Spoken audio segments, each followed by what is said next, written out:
ఏది అయినా ట్రై చెయ్యి ఆచి చికెన్ మసాలా. ఆచి చికెన్ మసాలా. శ్రీశైలంకు వరద పోటెత్తుతోంది. రికార్డు స్థాయిలో 2.5 లక్షల క్యూసెక్ల వరద వస్తోంది. ఎగువకు కురిసిన భారీ వర్షాలకు తోడు స్థానికంగా పడుతున్న వానలతో రికార్డు వరద వస్తోంది.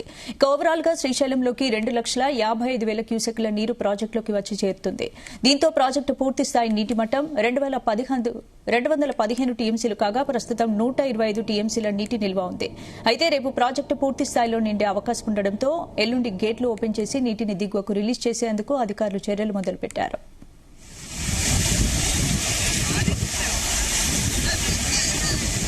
ఈ అంశానికి సంబంధించి పూర్తి అప్డేట్స్ మా ప్రతినిధి జానయ్య అందిస్తారు. జానయ్య, స్పందన ఎగువ కృష్ణా బేసిన్ సంబంధించి ఎగువ ప్రాంతాల్లో కురుస్తున్నటువంటి భారీ వర్షాల నేపథ్యంలో జూలై 10 నుంచి ప్రారంభమైనటువంటి వరద ప్రవాహం కంటిన్యూగా కొనసాగుతుంది. మధ్యలో 3-4 రోజులు వర్షాలు నిలిచిపోవడంతో 5 రోజుల పాటు వరద ప్రవాహం ఆగినప్పటికీ మళ్ళీ యథావిధిగా 19 నుంచి కూడా వర్షాలు కురుస్తున్న నేపథ్యంలో వరద ప్రవాహం అయితే కొనసాగుతుంది. శ్రీశైలం ప్రాజెక్టు వరకు కూడా కృష్ణా బేసిన్ సంబంధించినటువంటి ప్రాజెక్టులకు వరద ప్రవాహం కొనసాగుతుండడంతో శ్రీశైలం ప్రాజెక్ట్ కి ప్రస్తుతం అయితే దాదాపుగా 2,55,000 క్యూసెక్ల వరకు వరద ప్రవాహం కొనసాగుతుండడంతో శ్రీశైలం ప్రాజెక్టు పూర్తి స్థాయి నీటి నిల్వ సామర్థ్యం 215 టీఎంసీలకు గాను ప్రస్తుతం 125 టీఎంసీల వరకు నీటి నిల్వ చేరుకోవడం జరిగింది.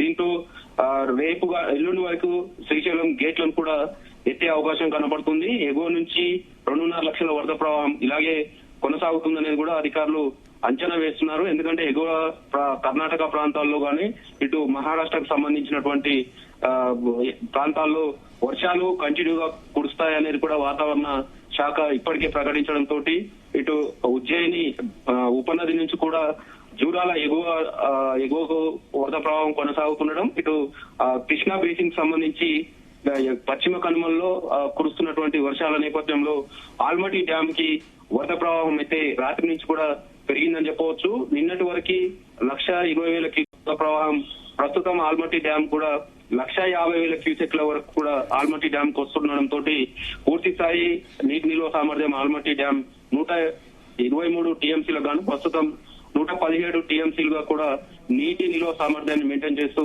దిగువ నారాయణపూర్ ప్రాజెక్టుకు నీటిని విడుదల చేస్తున్నారు. అటు నారాయణపూర్ ప్రాజెక్టు కూడా పూర్తి స్థాయి నీటి నిల్వ సామర్థ్యానికి చేరుకోవడం, ఎగువ నుంచి భారీ ఇన్ఫ్లో వస్తుండడంతో దిగువ జూరాల ప్రాజెక్టు కూడా నారాయణపూర్ ప్రాజెక్టు నుంచి జూరాల ప్రాజెక్టు కూడా 1,00,000 క్యూసెక్లకు పైగా వరద ప్రవాహాన్ని రిలీజ్ చేస్తున్నారు. దీంతో ఇటు శ్రీశైలం ప్రాజెక్టుకి రోజుకు 20 నుంచి 25 టీఎంసీల నీటి నిల్వ సామర్థ్యం చేరుకుంటుండడంతో శ్రీశైలం ప్రాజెక్టు కూడా పూర్తి స్థాయి నీటి నిల్వ సామర్థ్యానికి చేరుకునే అవకాశం కనిపిస్తుంది.